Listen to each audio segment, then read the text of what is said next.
Variables are a way of storing numbers on your robot, storing text, being able to manipulate those numbers and text, and do a lot of very advanced things. We can only just briefly touch on the possibilities here in this tutorial, but it'll at least give you a place to start. We're going to write a program that counts the number of times that a touch sensor has been pressed. And so the first thing we need to do is go up to the Edit menu and define a variable. It starts out with a few variables predefined for you, but you really want to create your own. And one of the main reasons is you want to name it something that you'll remember what it's about months later after you come back to your program. Like I'm going to be counting the number of times a touch sensor has been pressed, so I could just call it count. But in 6 months, am I going to remember that it's a touch sensor count that I'm talking about? Well, probably not. And so it's much better to call it something really descriptive like touch count. You could get kind of wacky and silly here. You could name this fuzzy bunny tails, but I would really recommend that you don't, because in 6 months you're probably not going to remember what the heck fuzzy bunny tails are, and the novelty will wear off pretty fast. So much better to call it something descriptive and save your creativity for someplace else. Variables can be three different types: logic, yes, no, true, false kinds of things; numbers, which is what I'm going to want. A number is a value between -2 billion and +2 billion. And text, letters and numbers all strung together, mainly for use on the display of the robot. So I'm going to make a number, and we'll close that. So I'm going to count the number of times that a touch sensor has been pressed, so I'm going to want a loop. So I'll bring my loop out. And then variables show up here as the suitcase. I'm going to drag the suitcase out. Now I'm going to want to count touch sensor presses, and so that's going to be a weight. So I'll bring my weight out. And we'll just say it's on touch sensor, is on port 2. You'll see why in a little bit. And I'm going to count the number of times it's been bumped, pressed, and released.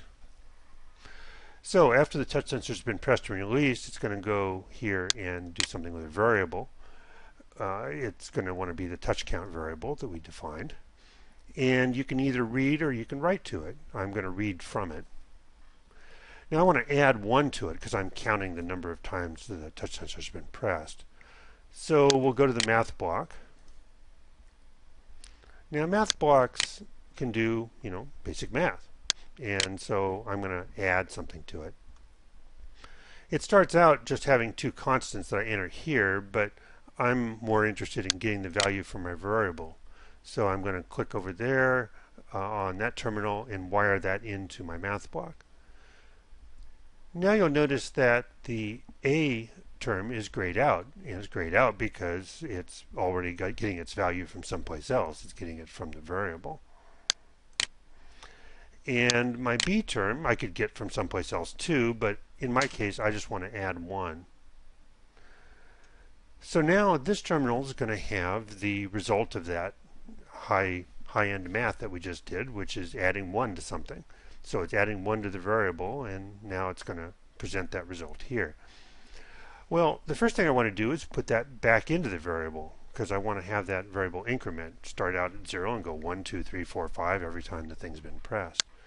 So let's go get another variable block. In this case, we're going to write into it. So I'll say that I'm writing, and it's the touch count number that we're talking about. And so we'll take this output and wire it into there. So now touch count is equal to 1 plus the value that was originally in touch count. Alright, so now I've got a value. Maybe I want to compare it to something, like maybe when the value of the variable gets up above 10, then I want to be able to let someplace else in my program know about it. So that's where this comparison block comes in. Grab the comparison block. And we're going to take the value from this and wire it into the A terminal of that comparison. So the comparison can be, is A less than equal, less than b, greater than b, or equal to b. In this case, I probably want to go greater than b, so go 0, 1, 2, 3, 4, 5, 6, 7, and then maybe when we get up to 10, we want to have it turn this terminal into true. So that's what this block is all about. It's going to compare the two values, a and b, and when a is greater than 10, then it's going to set this terminal equal to true. So now we've done something kind of useful. Well, how would you use it? Well, an example might be over here. Here's this program that I just wrote, and we're taking the output of this and feeding it into this other task. Saying, what the heck is going on here? Well, we have two tasks. Both of these are running at the same time, so we have two programs. This top one here is a wall follower, and so it's going to follow the wall, and it's going to do it until the value that's connected to this terminal is true. So notice what's going on here. We've set this loop here to be a logic loop. We say go until true. Well, where's that true coming from? Well, it's coming from this other task. So while the robot's busy following the wall, bouncing along, down here it's busy watching the touch sensor on port 2, which is a different touch sensor than this one. And it's adding 1 to the number and then seeing if it's greater than 10. And if it is, then it tells this guy to stop. So at that point, I could do something else out here if I wanted to. So there's a lot of power to variables, and I would suggest that you look at the help on them and you try experimenting with them. You'll find that you can do some pretty amazing things.